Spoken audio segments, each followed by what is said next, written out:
तो हेलो मेरी YouTube family, कैसे हो आप सब? बढ़िया एकदम। तो भैया अब हम लोग पढ़ने जा रहे हैं अपना आर्टिकल। हमने 244 तक पढ़ लिया था, अब उसी के आगे अपन पढ़ने जा रहे हैं। ध्यान से सुनना और कोई दिक्कत हो तो कमेंट जरूर करना, ठीक है। तो भाग 9 का छोटा शहर, मध्य शहर, बड़ा शहर। छोटे शहर में नगर पंचायत चेयरमैन, वार्ड मेंबर। मध्य शहर में नगर परिषद अध्यक्ष, वार्ड मेंबर। और बड़ा शहर में नगर निगम मेयर और वार्ड मेंबर। और भाग 9 का ख सहकारिता। भाग 10 आर्टिकल 244 SC/ST का विशेष प्रावधान, बिना केस जेल। अब इसके बाद हम लोग देखेंगे भाग 11 जो कि है 245 से 263। और हमने पढ़ा था इसमें एक एक से 11 होना मतलब सेंट्रल और स्टेट का रिलेशन। तो इसमें 245 से लेकर के 254 तक के भाग, क्या 255 तक के भाग हम लोग को उतना ज़रूरत नहीं है। 255 क्या पूरा ही मतलब स्टेट और सेंटर का रिलेशन, बस इतना याद रख लो क्या कि कब है 11 में, कहाँ से कहाँ तक 245 से 263 तक, ठीक है। और उतना ही बस बहुत है इसके लिए, ठीक है।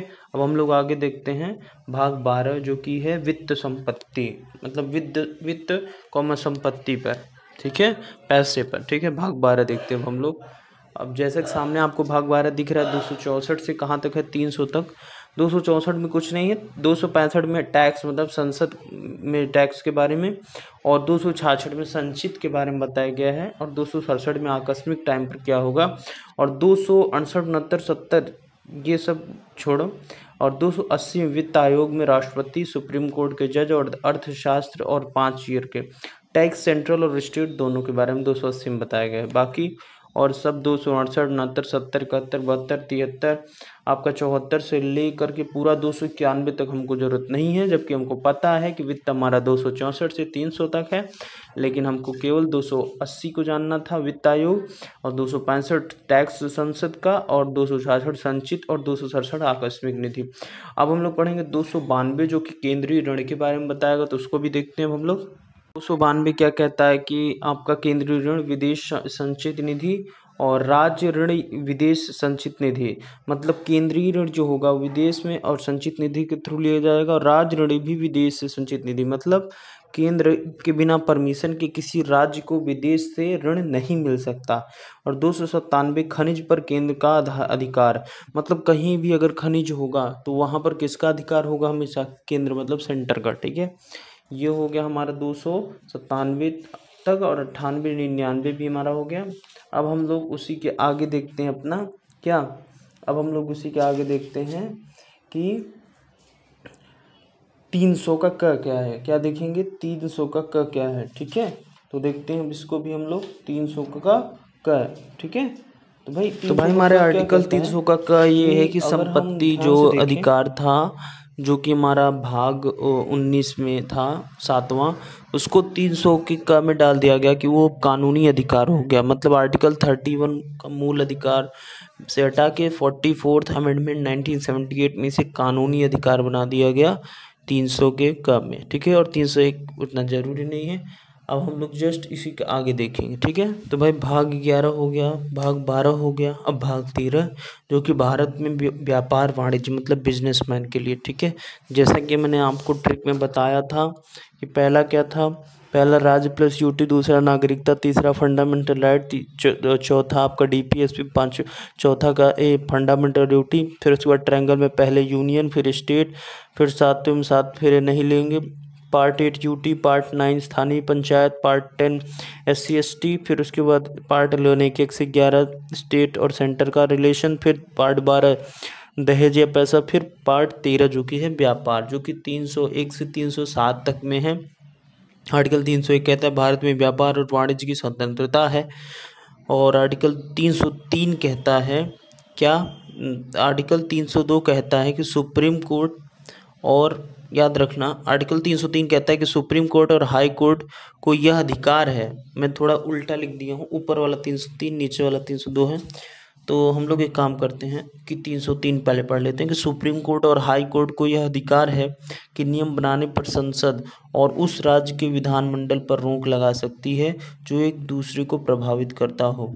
मतलब ऐसा कोई कॉन्स्टिट्यूशन बना दे, कौन सरकार, किस पर, हाई कोर्ट या सुप्रीम कोर्ट पर, तो उसे वो हटा भी सकती है आर्टिकल 303 का यूज करके। और आर्टिकल 302 क्या कहते हैं, संसद को यह अधिकार है कि राष्ट्रहित को ध्यान में रखते हुए व्यापार और वाणिज्य पर प्रतिबंध लगा सकती है। ठीक है, अब हम लोग देखते हैं आर्टिकल 304, एक राज्य में कोई वस्तु वैध है और दूसरे राज्य में अवैध है तो वह उस राज्य में भी अवैध हो जाती है। मतलब ये कहने का है कि एक राज्य में कोई चीज़ अवैध है और दूसरे राज्य में वो अवैध है, अगर उसको लेकर जाओगे तो वहाँ भी अवैध ही मानी जाएगी। ठीक है, अब आर्टिकल 305 है, तो 305 क्या कहता है, कुछ नहीं, 306 भी जरूरत नहीं है, 307 भी जरूरत नहीं है। अब भाग 14 फिर से एक बार, राज्य यूटी, नागरिकता, fundamental right, DPSP, fundamental duty, union, state, part 7 7 फिर नहीं, पार्ट 8 यूटी, पार्ट 9 आपका स्थानीय शासन पंचायत, पार्ट 10 आपका SC/ST, पार्ट 11 1 से 11 मतलब सेंटर और स्टेट रिलेशन, 1 2 दहेज, उसके बाद पार्ट 13 मतलब पैसा, पार्ट 13 मतलब व्यापार, पार्ट 14 मतलब यूपीएससी, जो कि है 308 से लेकर के 323 तक। कहाँ से, 308 से लेकर के 323 तक। तो सबसे पहले हमारा राज्य प्लस यूटी था, फिर उसके बाद हमारा क्या है, राज्य प्लस यूटी के बाद फंडामेंटल सिटीजनशिप, सिटीजनशिप के बाद फंडामेंटल राइट, फंडामेंटल राइट के बाद डीपीएसपी मिल जाएगा, तो उसके बाद फंडामेंटल ड्यूटी, फिर उसके बाद यूनियन, स्टेट, और उसके बाद यूटी, यूनियन, स्टेट, उसके यूनियन टेरिटरी, फिर स्टेट, फिर 7 में कुछ नहीं, 8 में आपका पार्ट 8 में आपका यूटी, और उसके बाद पार्ट 9 स्थानीय, पार्ट 10 से एक एक से स्टेट और सेंटर का रिलेशन 11 में, और पार्ट 10 में SC/ST। ये सब बातें हैं, बार बार पढ़ते रहोगे याद हो जाएगा। ठीक है, तो भाग 14 क्या कहता है कि 308 से लेकर के 323 तक संघ एवं राज्य लोक सेवा। ठीक है, जैसे तो भाई ये कहता क्या है कि जैसे कि 308 309 310 छोड़ो, 311 में यूपीएससी या पीसीएस के सिलेक्टेड को जल्दी नहीं निकाल सकती, कॉन्स्टिट्यूशन 311 इनका संरक्षण करता है। और 312 अखिल भारतीय सेवा के सृजन करने का अधिकार राज्यसभा संसद को देती है। ठीक है, इसी लोकसभा नहीं राज्यसभा करेगी, मतलब कुछ कुछ पावर्स होती है ना कि ये काम लोकसभा, जैसे वित्त के लिए है तो लोकसभा बिल ला सकता है, और राज्यसभा किसके लिए, यूपीएससी के लिए, और भी एक दो चीज़ हैं जैसे कि अगर यूपीएससी में कोई चेंजिंग करना है तो राज्यसभा लाएगी। तो अखिल भारतीय सेवा के सृजन करने का अधिकार राज्यसभा के सांसद को ही होता है, दोनों मिलकर अखिल भारतीय सेवा का सृजन का निर्माण करते हैं। अब हम लोग देखेंगे 315। ठीक है, तो भाई आर्टिकल 315 ये कहता है कि संघ लोक सेवा आयोग यूपीएससी तथा राज्य लोक सेवा आयोग पीसीएस की चर्चा इसमें है। अब हम लोग देखते हैं 313, 14, 15, 16, 17, 18, 19, 20, 21, 22, 23 खत्म। अब हम लोग चलेंगे पार्ट 15 जिसमें वो चुनाव लड़ेगा जब उसको यूपीएससी नहीं निकला तो, क्योंकि हमने पढ़ा है आपका राज्य प्लस यूटी, उसके बाद सिटीजनशिप, उसके बाद फंडामेंटल राइट, उसके बाद फंडामेंटल ड्यूटी, उसके बाद फंडामेंटल ड्यूटी जब कर लिया तो उसके बाद उसका क्या हुआ, फंडामेंटल ड्यूटी करने के बाद उसका फंडामेंटल ड्यूटी के बाद डीपीएसपी के बाद उसका डीपीएसपी के बाद फंडामेंटल ड्यूटी, फिर स्टेट का यूनियन, फिर स्टेट, फिर शादी नहीं होगी स्टेट के बाद, और 7वां 8वां यूटी, और 9वां आपका यूटी के बाद क्या होगा 9वां 10वां SC/ST पर प्रावधान, और 9वां क्या था 9वें नंबर पे फंडामेंटल ड्यूटी के बाद वो 9वें स्थानीय मतलब जनरल चीज़ें, स्थानीय विकास, फिर उसके बाद 10वां SC/ST, 11 एक एक सेंटर स्टेट का रिलेशन, 12 आपका दहेज मतलब शादियों के पैसा मिलेगा, 12 के बाद 13 आपका पैसा मिल जाने के बाद बिजनेस, 13 के बाद 14 आपका बिजनेस होगा तो भाग जाएगा तो यूपीएससी, 14 में यूपीएससी और 15 में ट्रिब्यूनल। तो हम लोग अब देखने जा रहे हैं 15 ट्रिब्यूनल मतलब निर्वाचन आयोग। क्या देखने जा रहे हैं, निर्वाचन आयोग। ठीक है, 14 एक ट्रिब्यूनल होता है सॉरी, तो 15 हमारा चुनाव, तो ट्रिब्यूनल होगा मतलब बस की बात नहीं है, तो ट्रिब्यूनल होगा। अब हम लोग भाग 15 देखने जा रहे हैं जो कि क्या है हमारा निर्वाचन आयोग। ये कहाँ से कहाँ तक है, 324 से 329 तक, बहुत छोटा है। तो 25 जनवरी को हम लोग मतदान दिवस मनाते हैं और इसमें चुनाव आयोग की चर्चा है और यह एक संवैधानिक पद है। ठीक है, अब भाग 15 समझ में आ गया। अब और भी बातें हैं कि 25, 26, 27, 28, 29 ये सब इतना इम्पोर्टेंट है नहीं। फिर उसके बाद 29 हो गया। अब हम लोग देखेंगे 330, क्या देखेंगे भैया 330, उसको देखते हैं 330 क्या है। अब क्योंकि हमको पता है 329 तक था भाग 15, और वो निर्वाचन चुनाव लड़ा बट हार गया, तो SC ST OBC और एंग्लो इंडियन के बारे में 330 से 342 तक में बताया गया। तो ध्यान से सुनना, 330 कहता है लोकसभा में SC ST के सीटों का आरक्षण, 331 कहता है लोकसभा में एंग्लो इंडियन के सीटों का आरक्षण, 331 दरअसल अब हट गया है, और 332 विधानसभा में SC ST के सीटों का आरक्षण और विधानसभा में, और वही सेम चीज 333 कहता है विधान सभा में एंग्लो इंडियन, तो ये भी हट गया 333 331। 334 कहता है कि लोकसभा में SC ST 2020 के अकॉर्डिंग, और ठीक है, और 335 कहता है जॉब सर्विंग एंड प्रमोशन में SC ST, ठीक है। 336 में सेवा तथा प्रोमोटिंग में एंग्लो इंडियन, और 337 में एंग्लो के लिए शैक्षणिक संस्थान, और 338 में SC आयोग 7 सदस्य होंगे। 338 का supreme court plus SC plus ST प्रशासन तथा कल्याण का कार्य करना केंद्र का कर्तव्य है। 340 पिछड़ा वर्ग आयोग, 341 राष्ट्रपति जाति SC, और 342 राष्ट्रपति जाति ST, ठीक है। अब हम लोग देखेंगे भाग 17, जो कि हमारा हमने पढ़ा था कि जब उसका आपका आंदोलन हुआ, आंदोलन के बाद इमरजेंसी लगी, तो अब 343 से 351 तक हम लोग देखेंगे इसको। कौन सा भाग 17 मतलब आंदोलन, ठीक है। तो राष्ट्रभाषा, तो 343 में संघ की राजभाषा, तो अब हम लोग भाग 17 को देखते हैं, ठीक है। तो भाई भाग 17 343 से 351, जिसमें से राष्ट्रभाषा 343 में संघ की राजभाषा जो कि हिंदी कॉम इंग्लिश है, 14 सितंबर को आयंगर ने फॉर्मूला दिया था, इससे हमने लिया है। 344 में राजभाषा आयोग, जिसे बाल गंगाधर खेर ने दिया था, और 345 में राज्य की राजभाषा, जिसमें हिंदी इंग्लिश क्षेत्रीय है, हिंदी 9 इंग्लिश 3 और क्षेत्रीय भी।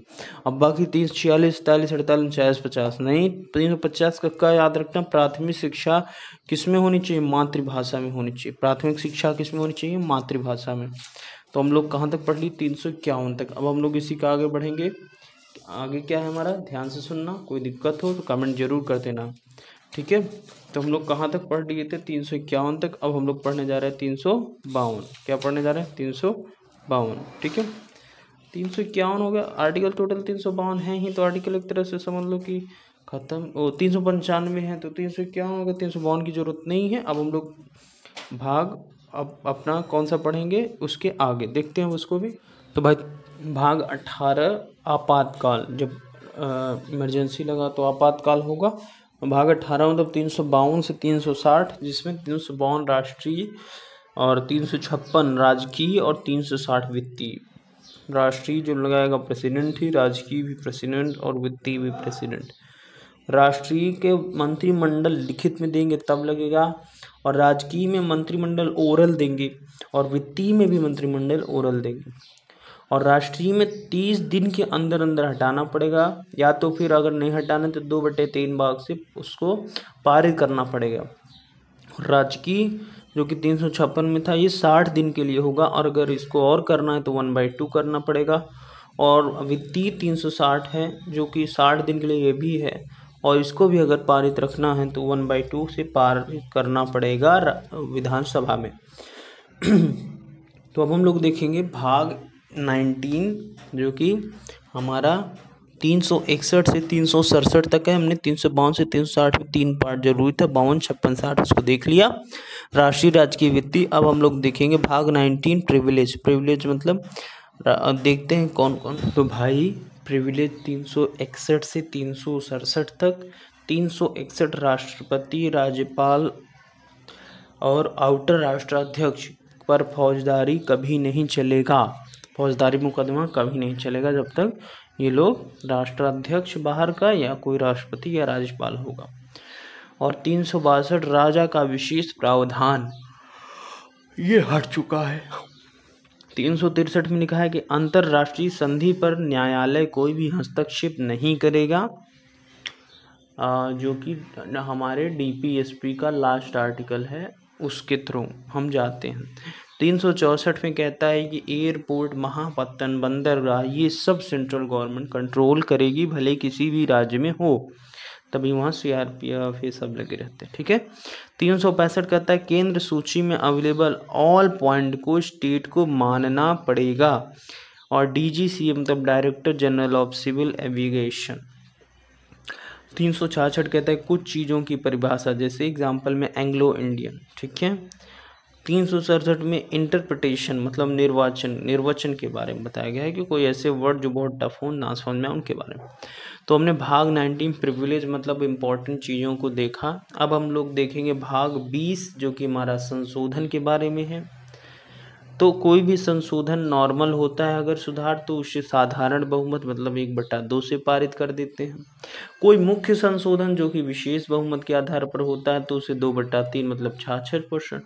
और कोई बहुत ही मतलब एक तरह से राज्य ही राजा का शासन होगा या ऐसा कुछ, तो 2/3 करो प्लस 1/2 राज्य वाले भी सारे के सारे राज्य माने, तब वो चीज़ होगा। अब भाग 21 जो कि है 369 थे 392। 369 में CG मतलब आपके CG स्टेट जी के 61 मतलब सेंट्रल गवर्नमेंट जी स्टेट गवर्नमेंट के 61 विषय में 112 का चेंज हुआ। और 370 जम्मू एंड कश्मीर को 26 अक्टूबर 1947 हरि सिंह साइन किए। और 26 जनवरी 1957 में जम्मू एंड कश्मीर में एक हिज आउन कॉन्स्टिट्यूशन। 379 से 391 नहीं पढ़ना है। 392 कठिनाइयों को दूर करना प्रेसिडेंट की ड्यूटी है। तो ये क्या है 392। तो हम लोग भाग 21 के बारे में पढ़ रहे हैं तो हम उसको भी देख लेते हैं। तो भाई ऐसा है कि 369 में आपके सेंट्रल गवर्नमेंट स्टेट गवर्नमेंट के 61 विषय में से 1/2 का चेंज। और 370 में जम्मू कश्मीर 26 अक्टूबर 1947 हरि सिंह साइन, 26 जनवरी 1957 जम्मू एंड कश्मीर में की जाओ कॉन्स्टिट्यूशन।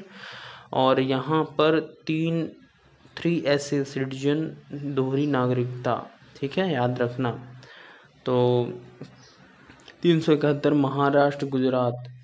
371A NAM आप सिमी आलू गोभी। NAM नागालैंड असम। M मणिपुर आप मतलब आंध्र प्रदेश। प से आंध्र प्रदेश। और उसके बाद C से सिक्किम, मी से मिजोरम, आ से अरुणाचल प्रदेश, गो से गोवा, क से कर्नाटक। ये सबको एक स्पेशल छूट मिली है, उसके बारे में हमने अभी पढ़ा है। अब हम लोग देखेंगे 371 के बाद वाला आर्टिकल जो कि है, ये वैसे 392 तक है, अपन 392 तक पढ़ने की ज़रूरत है नहीं, ये सब आ गया इसी में। अब हम लोग देखेंगे भाग 22 जो कि लास्ट पार्ट है और इस कॉन्स्टिट्यूशन का। तो इसको भी हम लोग देखेंगे कि ये कहाँ से कहाँ तक है, 393 से 395 तक। और इसके बाद कॉन्स्टिट्यूशन का कुछ इम्पोर्टेंट बातें हैं, संशोधन कौन क्या कैसे हुआ, तो हम उसको भी देखेंगे। और फिर उसके बाद हमारा एक पार्ट और ख़त्म होने के रास्ते पर आ जाएगा, क्या, अपना कॉन्स्टिट्यूशन का जितना इम्पोर्टेंट आर्टिकल्स हैं वो। तो भाग 22 आपको सामने दिख रहा है, 393 से 395 तक है। तो भैया 393 में इस विधि पुस्तक नाम भारत का संविधान, मतलब जो अपनी कॉन्स्टिट्यूशन बुक थी उसका नाम भारत का संविधान है। 394 में संविधान लागू के दिन ही 26 नवंबर 1949 को आंशिक 16 आर्टिकल लागू हुए थे। कौन कौन भैया लागू हुआ था? एक तो 394 लागू की डेट 26 नवंबर 1904, 394 में लिखा है ये लागू हो गया। 388 लागू हुआ, 391 लागू हुआ, 392 लागू हुआ, 393, 366, 367, 379, 380, 5, 6, 7, 8, 9 और 60 और 324 इतने हमारे कॉन्स्टिट्यूशन के आर्टिकल्स आपके 394 वाला भी 26 नवंबर 1949 को आंशिक जिसे बोलते हैं लागू हो गया था। और 26 जनवरी 1950 को पूर्णतः टोटल 395 भाग 12 और शेड्यूल 12 और भाग 22 पूरे लागू हो गए। अब देखो 394 के ए में 58th कॉन्स्टिट्यूशनल अमेंडमेंट 1987 में राष्ट्रपति की अनुमति से अंग्रेजी से हिंदी में लाया गया था। कॉन्स्टिट्यूशन को जो कि इंग्लिश में लिखा था तो उसको हिंदी में लाया गया, नहीं तो भारत के लोग उसको फील कैसे करते। पता नहीं क्यों मुझे लगता है कॉन्स्टिट्यूशन को इंग्लिश में ही क्यों लिखा गया, बट चलो। 395 में इस कॉन्स्टिट्यूशन लागू होते ही ऑल बिफोर रूल 1909, 1919 और 1935 ये सारे के सारे रूल जो अंग्रेजों ने बनाया था वो क्या हो गया, रद्द हो गया। क्या हो गया भैया, रद्द हो गया। अब हम लोग देखेंगे कुछ और बातें एक तरह से। अब बोलो वृंदावन बिहारी लाल की जय, श्री राम की जय, मैया सीता की जय, बोले बाबा की जय। हमारा आर्टिकल 395 तक जो जो जरूरी है, जो आना है वो पढ़ लिया। अब हम लोग कुछ कॉन्स्टिट्यूशन की बातें देखेंगे, फिर उसके बाद आज के लिए यहीं विराम रखेंगे और मिलेंगे हम नेक्स्ट सेशन में, जो भी हमारा सेक्शन होगा। तब तक के लिए देखते हैं अगला पॉइंट क्या है। तो भाई संशोधन ना 1951 में फर्स्ट हुआ था, जो कि भूमि सुधार को लेकर के हुआ था और इस 9th शेड्यूल बनाया गया था, ठीक है। और उसके बाद 1956 में 7th अमेंडमेंट हुए थे। फजल अली भाषाई राज्य इन्होंने बनाया था, 14 सीट और 6 यूटी। फिर उसके बाद 1960 में 8वां संशोधन हुआ था। लोकसभा और विधानसभा में SC ST के सीट 1960 और 1970 के बेस तक बढ़ा दिया गया था कि 1960 से 1970 तक लोकसभा में या विधानसभा में SC ST की सीट है। और 2030 में 104 अमेंडमेंट होंगे, जिससे लोकसभा मतलब एक तरह से बढ़ता ही जाएगा हर 10-10 साल पे, ठीक है। 1966 में 18वें शाह आयोग सिफारिश में पेप्सू लाया गया था। पेप्सू को तोड़ा गया। पंजाब, हरियाणा और चंडीगढ़, हिमाचल प्रदेश, पेप्सू को 4 राज्य में तोड़ा गया था। फिर 1974 में 35th कॉन्स्टिट्यूशन अमेंडमेंट के थ्रू सिक्किम को सहराज्य बनाया और 36 मतलब 1975 में 36 अमेंडमेंट में सिक्किम को 22वां राज्य अपना बना लिया हम लोगों ने। कब, 1975 में, ठीक है। तो दिमाग में आएगा भैया पहले तो हम 14 तो और बढ़े थे धीरे धीरे ना, भाषाई आधार पर राज्य, ये सब और भी बातें बढ़ी थी। अब हम लोग देखते हैं अगला क्या, कि इसी के बाद के 1875 में 36th जो सिक्किम को 22वां राज्य भारत ने बनाया था, उसके बाद और भी क्या कॉन्स्टिट्यूशन अमेंडमेंट हुए देखते हैं। तो जैसे कि सामने आपको दिख भी रहा है कि 42nd 1976 में स्वर्ण सिंह समिति ने 59 प्रावधान ऐड किए थे, जिसे मिनी संविधान कहा जाता है, ठीक है। राष्ट्रपति मंडल सलाह, अध्यक्ष आपातकाल, PM सलाह, आंतरिक अशांति पर आपातकाल लागू। यही तो एक तरह से इसी का यूज़ तो किया था उन्होंने, किसने, अपनी iron lady Shrimati Indira Gandhi. Lok Sabha 6 year का होगा। फंडामेंटल ड्यूटी एड 10 और अब 11 हो गई हैं। प्रस्तावना में 3 न्यू शब्द, पंथ निरपेक्ष, समाजवादी और एकता एवं अखंडता, ये 42वें 1976 में ऐड किया गया था, ठीक है। अब हम लोग देखते हैं 44वां कॉन्स्टिट्यूशन अमेंडमेंट 1978 में। मोरारजी देसाई संपत्ति अधिकार कानूनी, जो 42nd में गलत, उन सभी को हटा दिया गया, जो 76 में गलत बनाया गया था, ठीक है। अब आगे देखते हैं हम लोग 52 1985 में दल बदल लाया था राजीव गांधी ने। 61 1989 में 21 ईयर से 18 ईयर का वोट बना दिया गया, कि मतलब लोग अब 18 में वोट देंगे। फिर 65th का 1990 में सुप्रीम कोर्ट का SC आयोग का गठन। 89th 2003 में ST आयोग का गठन। 69th 1991 में दिल्ली पौंडीचेरी में विधानसभा को दिया गया। और 70th मतलब 70वां 1992 में दिल्ली पौंडीचेरी में प्रेसिडेंट वोट लाया गया, ठीक है। अब उसके बाद हम लोग देखेंगे 73rd 1992 पंचायती 11th शेड्यूल और 74th 1992 नगर पालिका को 12th शेड्यूल। तो भाई 73 1992 पंचायती जो कि 11th शेड्यूल में ऐड हुआ, और 74th जो कि 1992 नगर पालिका 12th शेड्यूल में इसको सेट कर दिया। पहले कितने थे, 9 ही तो थे, बाद में 3 और बढ़े, 12 हुए। अब हम लोग देखते हैं कुछ और बातें हैं संविधान के रिगार्डिंग। तो वो क्या है कि संविधान में वरीयता का ऑर्डर, मतलब सबसे ज़्यादा किसको संवैधानिक अधिकार है, फिर उसके बाद हम लोग फ्लैग के बारे में अपने कुछ देखेंगे, फिर उसके बाद हम लोग राष्ट्रीय गान, फिर राष्ट्रीय गीत, फिर प्रस्तावना के बारे में थोड़ा बहुत देखेंगे, और आगे क्या है उसको भी देखते हैं, ठीक है। तो भाई 86 अमेंडमेंट 2002 आर्टिकल 21A में प्रारंभिक शिक्षा। 89th अमेंडमेंट 2003 ST आयोग का गठन, और 91 अमेंडमेंट भाषा 15% फंडामेंटल राइट, और 100th अमेंडमेंट 2015 भारत बांग्लादेश भूमि हस्तांतरण, और उसके बाद 101वां 2017 122वां संविधान विधेयक जीएसटी, 102 जो कि 2018 123वां संविधान संशोधन विधेयक राष्ट्रीय पिछड़ा वर्ग आयोग को संवैधानिक दर्जा, और 103वां अमेंडमेंट 2019 में ईडब्ल्यूएस को 10% जिसे 124वां संविधान संशोधन विधेयक बोल सकते हैं, 104वां अमेंडमेंट 2019 126वां संविधान संशोधन विधेयक लोकसभा व राज्यसभा की विधानसभाओं में SC/ST समुदाय आरक्षण को 2030 तक बढ़ा दिया गया, 105वां अमेंडमेंट 2021 में 127वां राज्यों को OBC सूची बनाने का अधिकार दे दिया। ठीक है, अब हम लोग देखते हैं इसी का आगे। उसके बाद 122वां विधेयक और 101वां संशोधन, तो विधेयक तो आते रहते हैं, संशोधन मतलब जो हो जाए। 122वां जीएसटी, फिर 123 विधेयक और 102वां संशोधन OBC, 124 विधेयक और 103वां EWS, 126 विधेयक, 104 SC/ST 2030। ठीक है, अभी इसको हम लोग देखा भी था 104। तो 1, 7, 8, 18, 35, 36, 42, 44, 52, 61, 65, 69, 70, 73, 74, 84, 86, 89, 91, 21, उसके बाद आपका 100, 101, 102, 103, 104 इतने अमेंडमेंट हुए हैं। और भी देख लेते हैं हम लोग इसी के आगे। सुप्रीम कोर्ट भाई साहब क्या बोले हैं कि एक केस था शंकर प्रसाद और सज्जन सिंह, इसमें संसद ने बोला संसद फंडामेंटल राइट संशोधन कर सकता है, इसमें बोला इन्होंने। और गोलकनाथ के केस पर बोला इन्हीं के जजों ने 11 सांसदों ने 11वां संशोधन में कि नहीं कर सकते। कहाँ पर? फंडामेंटल राइट में संसद संशोधन नहीं कर सकती।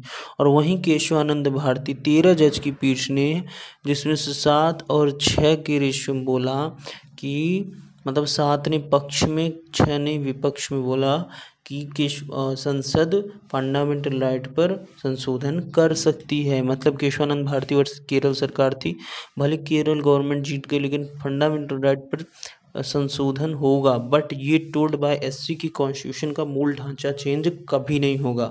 उसके बाद 5वां केस आया था मिनर मिल का, जिसमें संसद समिति दायरे में रहकर ही संशोधन कर सकती है। ठीक है, मतलब दायरे में ही रह के करेगी, जो मूल ढांचा है उसको चेंज नहीं करेगी। ठीक है, अब हम लोग और देखते हैं अगला इसी के आगे। संशोधन में वरीयता का ऑर्डर, ध्वज, राष्ट्रीय गान, राष्ट्रीय गीत और प्रस्तावना। ठीक है, तो भाई संविधान में वरीयता का ऑर्डर, राष्ट्रपति सबसे पावरफुल, फिर उसके बाद उपराष्ट्रपति, फिर PM, फिर राज्यपाल, फिर भूतपूर्व राष्ट्राध्यक्ष, फिर उसके बाद चीफ जस्टिस ऑफ इंडिया जिसे स्पीकर बोल सकते हैं या फिर स्पीकर, फिर उसके बाद मंत्री विपक्ष का नेता, फिर उसके बाद भारत रत्न विजेता, फिर उसके बाद जज, UPSC, CAG, निर्वाचन आयोग। ठीक है, अब हम लोग जस्ट इसी के आगे देखेंगे। ध्वज को हमने एक्सेप्ट किया था 22 जुलाई 1947 में। इसका लेंथ और ब्रेड्थ का रेशियो 3:2 है। इसको डिज़ाइन किया था पिंगली वेंकैया जी ने। और हमारा झंडा दाएं साइड में रहता है हमेशा, ये रूल है, याद रखना इस बात को, हमेशा हमारा झंडा दाहिने साइड। और अब राष्ट्रीय गान जन गण मन अधिनायक रविन्द्रनाथ टैगोर जी ने लिखा था अपने तत्वबोधिनी पत्रिका में। 52 सेकंड में मॉर्निंग सॉन्ग ऑफ इंडिया से कहा जाता है। 24 जनवरी 1950 को ये लागू हुआ था। तो भाई उसके बाद हमारा राष्ट्रीय गीत 65 सेकंड बंकिम चंद्र चटर्जी आनंद मंड पुस्तक वंदे मातरम भी इन्होंने लिखा था। उसके बाद प्रस्तावना, देखो प्रस्तावना पंथ निरपेक्ष होगा, धर्मनिरपेक्ष नहीं होगा, लोकतंत्रात्मक शासनाध्यक्ष चुनाव, गणराज राष्ट्राध्यक्ष चुनाव। अब देखो क्या है ना, एक और कॉपी है मेरे पास, नेक्स्ट कॉपी, उसमें ये सब बेसिक चीज़ें लिखी हैं, तो अब हम लोग वहाँ पर देखेंगे। एक तरह से हमारा कॉन्स्टिट्यूशन सारा एंड हो गया है। अब हम लोग अलग अलग से जो इम्पोर्टेंट टॉपिक के रूप में हैं उनको हम देखेंगे, जैसे संसद हो गया, प्रेसिडेंट, वाइस प्रेसिडेंट, उनको भी थोड़ा सा अलग से देखेंगे, जबकि हम सब देख चुके हैं एक बार, लेकिन फिर से। ठीक है, और जहाँ तक बात है प्रस्तावना, ये सब देखेंगे। ठीक है, ये सब मिक्स पॉइंट जो आता है ना, वो जैसा कि हो तो चुका है एक बार पूरा। ठीक है, हो तो चुका है, प्रस्तावना क्या है कैसा है आपको तो सबको पता है। तो आज यहीं तक रखते हैं। इसके बाद हम लोग अब जब पढ़ेंगे तो अपना जो उस पेज में मतलब जिस अकॉर्डिंग है कि टॉपिक को कलेक्ट करना और जो इम्पोर्टेंट है उसको डिस्कस करना, तो उसको पढ़ेंगे। तो आज के लिए इतना ही रखते हैं, मिलते हैं नेक्स्ट सेशन में। क्वालिटी की। तब तक के लिए जय श्री राम, जय सिया राम, बाय। ठीक है।